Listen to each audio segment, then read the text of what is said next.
Dear students, अस्सलाम वालेकुम। आज हम मशीन डिज़ाइन मैक 343 के ये टॉपिक्स पढ़ेंगे। Introduction to screwed joints, advantages and disadvantages of screwed joints, thread terminology. जैसा कि पिछले बाब में बयान किया गया है कि फास्टनर्स की दो किस्में हैं, एक टेम्परेरी फास्टनर्स और परमानेंट फास्टनर्स। पिछले चैप्टर में हमने परमानेंट फास्टनर्स की एक एप्लीकेशन वेल्डेड जॉइंट्स को डिटेल के अंदर डिस्कस किया था। अब हम इस चैप्टर के अंदर टेम्परेरी फास्टनर्स को डिटेल के अंदर देखेंगे।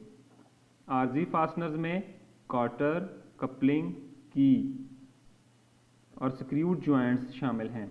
आरजी फास्टनर का सबसे बड़ा फ़ायदा ये है कि ज़रूरत पड़ने पर आरजी फास्टनर्स को खोलकर पार्ट्स को अलहदा किया जा सकता है, लेकिन वेल्डिंग और परमानेंट फास्टनर जो हमने डिस्कस किए थे उसके अंदर पार्ट्स को अलग नहीं किया जा सकता। ये कॉटर जॉइंट है। Cotter joint is use to connect rigidity to coaxial rods और bars which are subjected to axial tensile or compressive forces. It is a temporary fastening. ये कपलिंग है। कपलिंग का मकसद भी होता है दो शाफ्ट जो पावर ट्रांसमिशन के लिए यूज़ हो रही हैं उनको आपस में कनेक्ट करने के लिए कपलिंग का इस्तेमाल किया जाता है, और ज़रूरत पड़ने पर हम इनको खोलकर अलहदा कर सकते हैं। ये की है। Key is a machine element use to connect a rotating machine element to a shaft. ये दो मूवेबल पार्ट्स को जोड़ने के लिए इस्तेमाल की जाती है। अब हम देखते हैं कि स्क्रू जो है, जो टेम्परेरी फास्टनर है, उसको हम डिटेल के अंदर डिस्कस करेंगे, और नेक्स्ट चैप्टर के अंदर हम कीज़ और उससे नेक्स्ट चैप्टर के अंदर कपलिंग को डिस्कस करेंगे।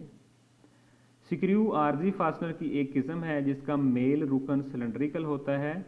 इसकी बैरूनी सतह पर लगातार हेलिक्स की सूरत में इस तरह हेलिकल झरी की कटी होती है जो चूड़ी कहलाती है।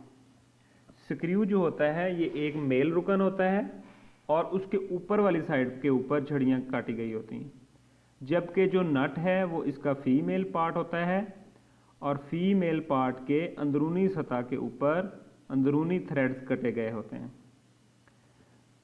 स्क्रू के ऊपर बैरूनी थ्रेड्स होंगे और नट के अंदरूनी सतह के ऊपर अंदरूनी थ्रेड्स होंगे। चूड़ी क्या होती है? चूड़ी किसी सिलेंड्रिकल सतह पर मुसलसल हेलिक्स झरी चूड़ी कहलाती है। Advantages of screwed joints. Working के दौरान स्क्रूड जॉइंट बड़े काबिल एतबार होते हैं। स्क्रूड जॉइंट को बड़ी आसानी से जोड़ा जा सकता है और आसानी से अलहदा किया जा सकता है। मुख्तलिफ वर्किंग कंडीशन के लिए मुख्तलिफ किस्म के स्क्रूड जॉइंट बनाए जा सकते हैं। स्क्रू बनाने बड़े सस्ते हैं क्योंकि स्क्रू के स्टैंडर्ड्स होते हैं। इन स्टैंडर्ड के अलावा कोई स्क्रू नहीं बनाए जाते। मतलब मार्केट में आप जाएंगे तो स्टैंडर्ड के हर किस्म के स्टैंडर्ड के स्क्रूज अवेलेबल होंगे। आपको जो चाहिए है वो अपना डिमांड करके हासिल कर सकते हैं। स्क्रू इसलिए भी सस्ते होते हैं क्योंकि स्क्रू बनाने के प्रोसेस बड़े एफिशिएंट हैं। स्क्रू बड़ी आसानी से मार्केट में मुहैया हो जाते हैं। स्क्रू की तकरीबन तमाम इकसाम और साइज़ मार्केट में अवेलेबल होते हैं। जैसा कि इसके कुछ एडवांटेज हैं, उसके साथ साथ इसके कुछ डिसएडवांटेज भी हैं जो कि दर्ज झैल हैं। स्क्रू जॉइंट का सबसे बड़ा नुकसान ये है कि ये बोल्ट के थ्रेडेड पोर्शन में स्ट्रेस कंसंट्रेट करती है। इसकी बिना पर स्क्रू की फेलियर हो जाती है। जब आप स्क्रू को टाइट करते हैं तो टाइट होने की वजह से जो उसका थ्रेडेड पोर्शन है उसके ऊपर स्ट्रेसेस आती हैं, जिसकी वजह से वो फेल हो सकता है।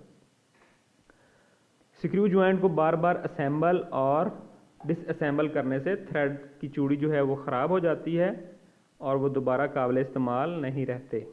ये इसका एक बड़ा नुकसान है। स्क्रू जॉइंट को अगर अच्छी तरह से टाइटन ना किया गया हो तो लोड अप्लाई करने से इनमें थोड़ी सी क्लियरेंस पैदा होती है जो थ्रेड को ख़राब करने का मौजब बनती हैं। Thread terminology. ये एक सिलेंड्रिकल पोर्शन है जिसके ऊपर हेलिक्स की सूरत में थ्रेड्स को काटा गया है। थ्रेड को हमने, उनके जो हिस्से हैं उनको हमने कुछ नाम दिए हैं, उनको हम इसमें डिस्कस करते हैं। सबसे पहले है एक एक्सिस है, जो एक फर्जी लाइन है जो कि सिलेंड्रिकल के पार्ट्स के सेंटर से गुजरती है, उसको हम स्क्रू का एक्सिस बोलते हैं। क्रेस्ट, थ्रेड के सबसे ऊपर वाली सतह को क्रेस्ट कहते हैं। ये थ्रेड हैं, इसके ये जो सबसे ऊपर वाली जो जगह है, ये वाला पोर्शन, इसको हम क्रेस्ट बोलते हैं, ये वाला। रूट, थ्रेड का सबसे इनर मोस्ट पार्ट, ये वाला, जहाँ पर दो ये थ्रेड्स आकर मिलते हैं, इस सतह को हम रूट कहते हैं।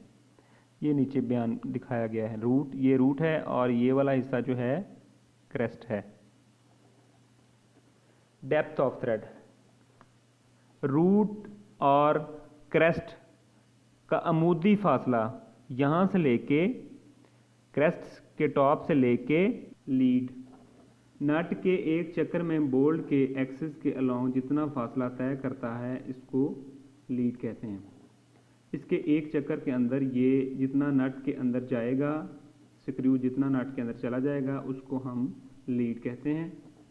मल्टी स्टार्ट थ्रेड की सूरत में लीड बयान की जाती है, जबकि सिंगल स्टार्ट थ्रेड की सूरत में पिच बयान की जाती है। सिंगल स्टार्ट थ्रेड वो थ्रेड्स होते हैं जो एक मुंह से स्टार्ट होते हैं, और डबल स्टार्ट थ्रेड्स जो हैं वो उसके दो मुंह होते हैं। और मल्टी स्टार्ट थ्रेड्स होते हैं, उनके एक से ज़्यादा शुरू होने वाली चूड़ी को हम क्या कहते हैं? Multi start threads. तो लीड जो है, अगर सिंगल स्टार्ट थ्रेड होगा तो n इंटू पिच। तो सिंगल स्टार्ट के अंदर n क्या होगा?